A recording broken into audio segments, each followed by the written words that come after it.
Hi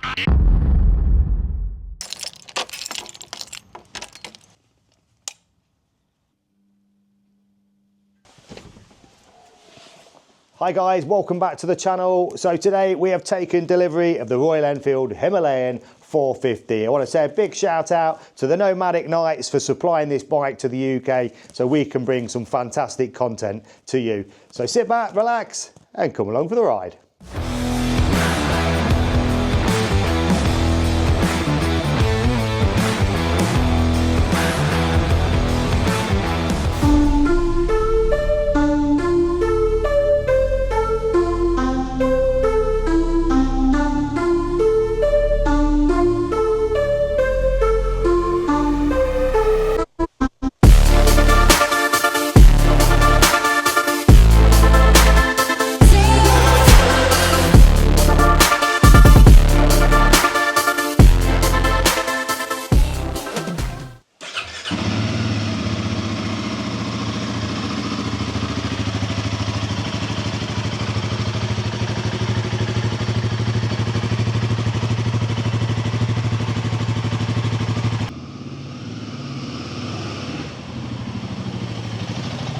So yes guys, we are back out on the Himalayan 450, also known as the Himalayan in India.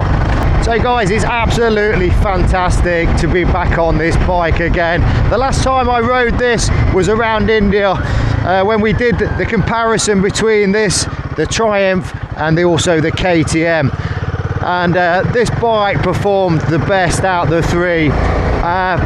Now we've got one in the UK, is it going to perform just as well on the UK roads? First things first, we've got to run this bike in. The running in procedure on this bike is 300 miles before the first service. Looks like they're doing a bit of resurfacing around here. Sort of gravel in the middle of the road. So yeah, we've got to put 300 miles on the clock and then we'll go get the bike serviced. But jumping on this bike right now, I can't believe how much I've missed riding it. So there's a few boys out today on the bikes.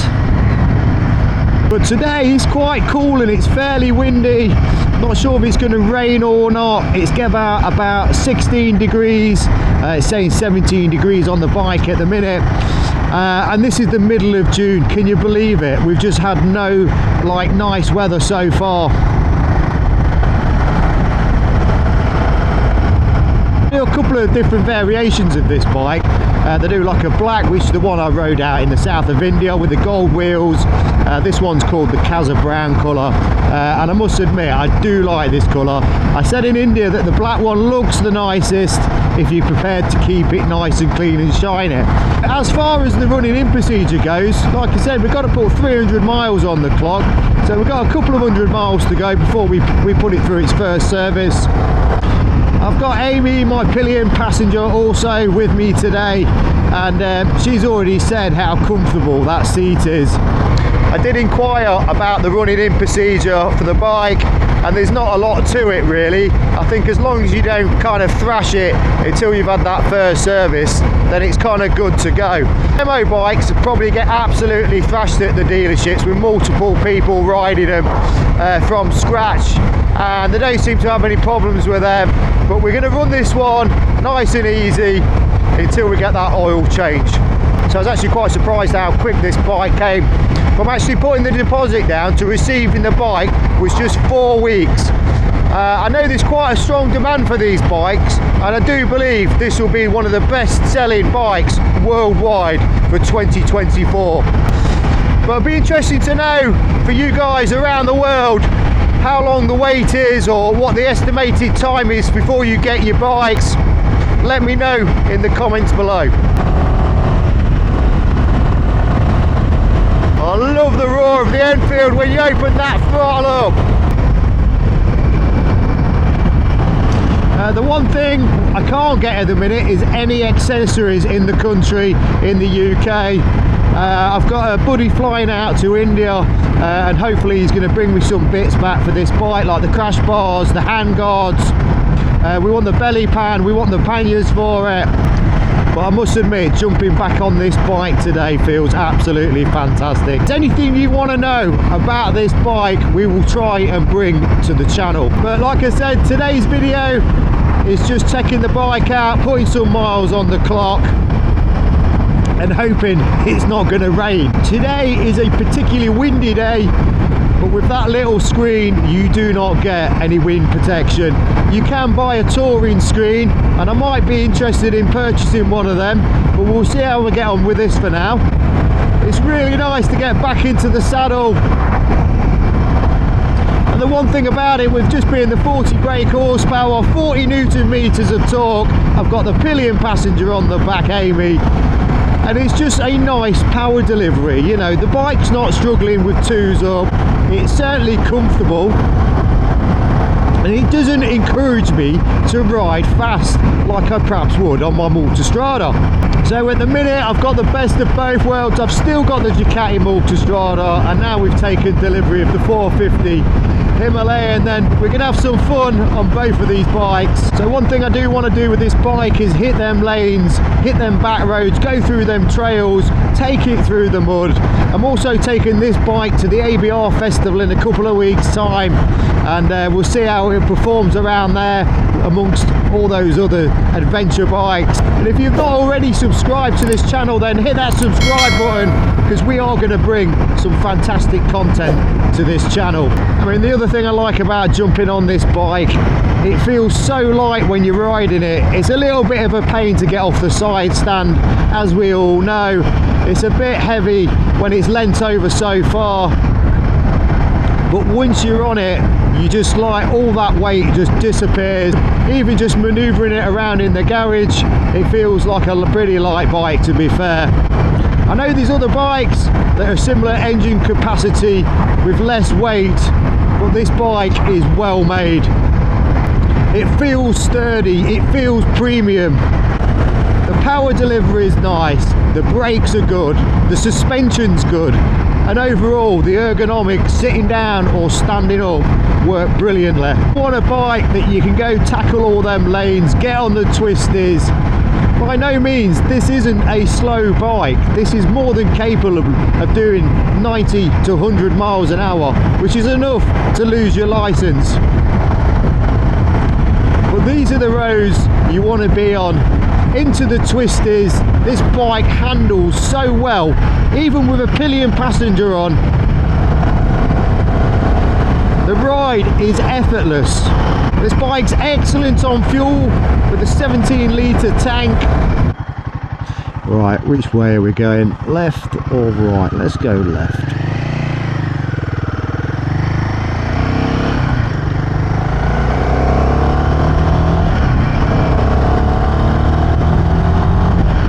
%of that torque comes in at 4,000 RPM on this bike, so you've got that mid-range grunt.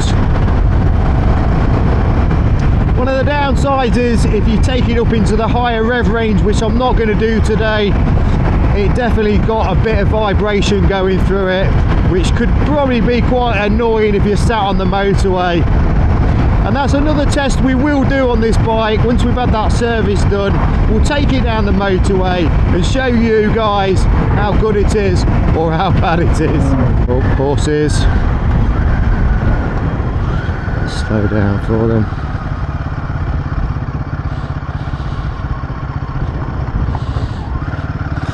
Yeah, I always like to see the horses out. Well, the Enfield didn't scare them. It has got a nice sound to this bike as well. You've got a nice blurble on the overrun, and you've got a nice sound when you're getting into them higher revs from the airbox. So the tyres definitely suit the bike whilst they're on the road. Be interested to see how they perform when we get into some of that kind of muddy stuff a bit later on. But like I say, we'll get it running today, get some miles on the clock, and then we can look at things like tyre choices for the bike. We'll look at the accessories for the bike. I'm doing 38 miles an hour and I'm enjoying the ride. If I was on my Multistrada, we'd probably be doing about 70 by now. Comfort wise, the seat is absolutely perfect for me. Like I said, the ergonomics, I just fit the bike really well. At 5'9", I can get my feet flat down, 825mm seat height on the bike. We'll take a look at things like the toolkits we have on the bike. Do we need to add to that? I love the brakes on the bike. That back brake is absolutely awesome. And we've got the switchable ABS on this as well. And I can't remember whether we can do that on the fly or not. I think you have to stop to do that. Which I'll just try and do now. Let me just, if we come to a stop, I'll just pull over. Yeah, so once you've come to a stop, you can just literally with the mode button there, and we can just literally turn the ABS off on the rear. We've got a little light on the screen saying the ABS is off. I do think this bike be well suited for the UK roads. I mean, just have a look at this, absolutely beautiful today. If it's a little bit warmer and that wind would drop, it'd be the perfect day. We've hardly seen any vehicles out. It's nice and quiet. The bike suspension is just working a treat. I might just crank that rear shock up on the preload one notch, just because I'm going to be doing more riding with Amy, my pillion. One thing you do have to do with the bike when you're turning, you've got to make sure you push that indicator button right into it clicks. It's so easy to leave the indicators on. They're not that visible on the dash, a little green light, and I guarantee you'll end up leaving them on unless you give that button a good press in. Whilst running the bike in, what I didn't want to do is just trail it up and down the motorway. It's not fun, it's not enjoyable. It does take a little bit longer when you're on these twisty roads, especially when you're doing speeds like what I'm doing. But like I said, it's all about enjoying that ride. Yeah, the temperature seems to be dropping. It's like down to 16 degrees, feels more like 12. I knew it was too good to be true. We're 128 miles on the clock now, and it's just started to rain. The middle of June. Good thing about this bike, rain or shine, all year round, this is a usable bike. So we've just entered into the county of Rutland, which is the smallest county in the UK. And we've got a bit of road here, it's a bit faster, it's a bit more flowing. So yeah, we've literally just had a nice Sunday dinner in this place just at the back here.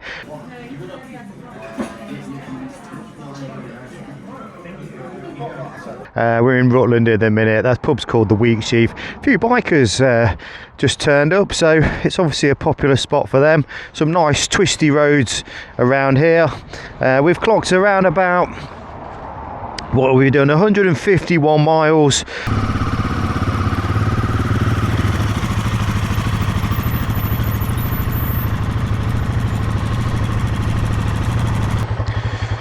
You can just see over here, look, there's a GT, is that a GT 650, GT 550? I don't think I've ever seen one of them, and a Honda 754.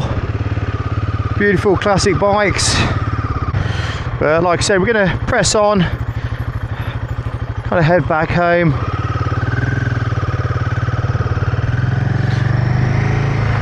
That should take us around the 185 miles on the bike, so we're getting there.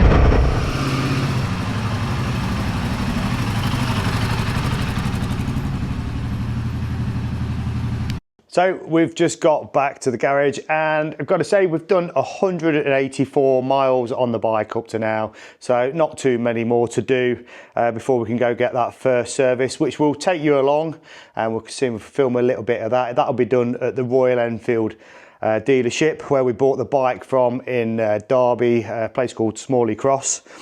And yeah, so far it's been an absolute pleasure to be back on this bike again. I have missed it, and bringing it to the UK now, like today's ride was just absolutely fantastic. Like I say, we're only just running the bike in, so far this bike, I just can't fault it. It has got its faults, as we know, we spoke about in the past, with the side stand being too far over. It'll be interesting to see with the back of the bike as well, because now we've got things like the brake lights built in and the indicators built into the two lights at the back here, whether these will stand a drop or not. Hopefully we'll get some pannier protectors on the side there. But yeah, I think, you know, they could be a little problem with off-roading, but we'll find out when we drop the bike, I guess. But yeah, this bike has been brilliant today. I just cannot fault it. It feels so good. So yeah, I've had Amy on the back all day today. So we're just going to find out what she thinks about being on the Royal Enfield Himalayan 450. First time for her on the back. Yeah, so the bike's been really comfortable today. No issues at all. Plenty of space on the back. We've been out for about 3.5 hours. Felt like I could have stayed on it all day. The riding position, you're quite tucked in behind the rider, so although it's got quite a small screen, there was no problems at all with wind or anything like that. It's a really nice position to be in on the back, and I really enjoyed it today. So yeah, let us know in the comments, guys, if there's anything you'd like to know about this bike. We're going to do some rigorous testing over the coming months. But so far, it's a big thumbs up from us. So I hope you enjoyed the video today, guys. If you've not subscribed to this channel, please do so. Give us a like, and we'll see you in the next one.